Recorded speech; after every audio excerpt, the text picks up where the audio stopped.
नमस्कार। हाल हलचल से मैं हूं श्याम मानिकपुरी। अब तक की बड़ी खबर। भ्रष्टाचार करो, कोर्ट जाओ और मुक्त हो जाओ। यकीन नहीं आता। आइए देखते हैं कैसे। पंचायती राज व्यवस्था की जनपद और जिले में बैठे जिम्मेदार धज्जियां उड़ा रहे हैं।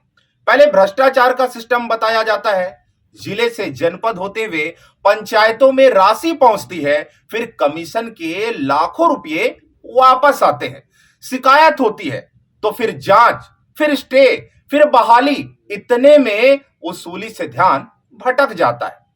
अंशुल गुप्ता के उमरिया से स्थानांतरण होने के बाद जिला पंचायत की व्यवस्था जैसे शून्य पर चली गई हो। जनपदों और जिला पंचायतों में बैठे पुराने अंगदों ने लगभग फाइलों को नए सीओ के सामने रखने से पहले ही अन्य फाइलों में गुम कर दिया। प्रमाणित भ्रष्टाचार के दर्जनों मामले जनपद पंचायतों सहित जिला पंचायत में धूल खा रहे हैं। अचरज तो इस बात की है कि शासन की योजनाओं को तोड़ मरोड़ कर आम जनों के साथ धोखा कर लाखों की ही नहीं बल्कि करोड़ों रुपए डकारने के बाद शिकायतें होती हैं।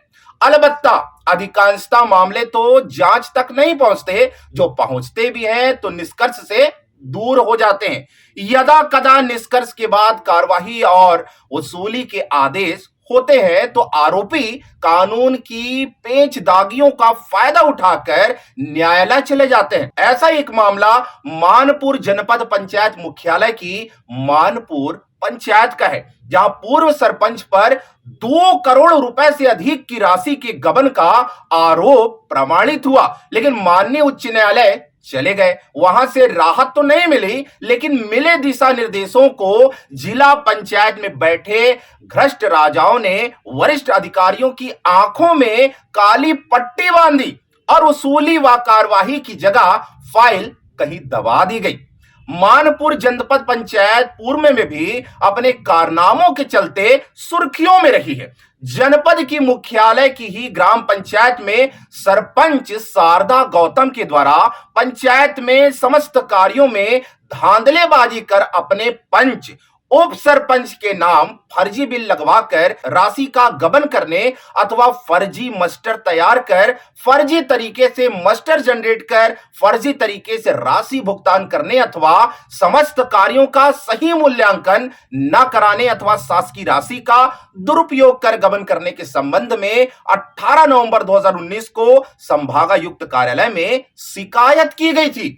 3 दिसंबर 2020 को कलेक्टर कार्यालय से पत्र जारी हुआ, जिसमें ग्राम प्रधान शारदा गौतम को पद से पृथक के अलावा राशि वसूलने की बातें कही गई थी। लेकिन बीते 1 वर्ष के बाद भी मुखिया के आदेश रद्दी की टोकरी में डाल दिए जाते हैं।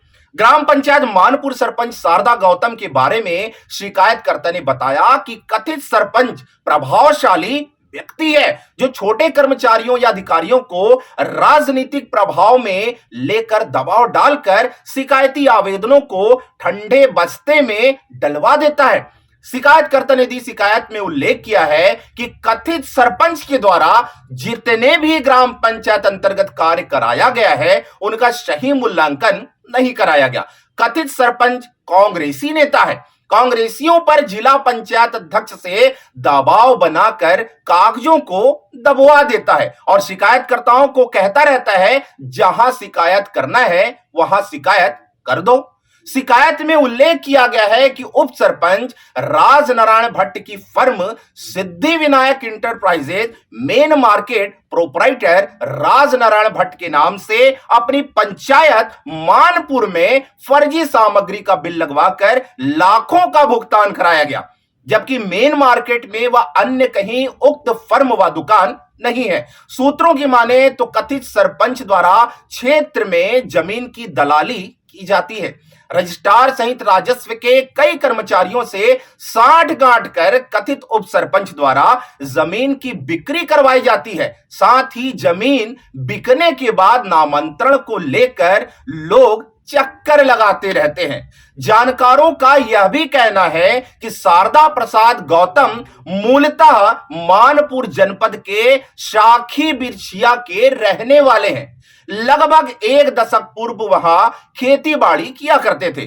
धोखे से मानपुर आने के बाद उन्होंने पहले यहां पान का टपरा खोला, उसके बाद ग्राम पंचायत में ही इस पंचवर्षीय के पूर्व अपनी पत्नी को सरपंच का चुनाव लड़वा दिया और वह चुनाव जीत भी गई। उसके बाद दूसरी बार खुद शारदा प्रसाद गौतम में चुनाव लड़ा। आज एक पान ठेला संचालक की हैसियत किसी करोड़पति से कम नहीं है। सूत्रों की माने तो ग्राम पंचायत में विजय गौतम उनके पुत्र द्वारा पूरी सरपंची देखी जा रही है। रसूख और दबाव के चलते लगभग दस्तावेजों में संभवतः विजय ही हस्ताक्षर कर रहे हैं।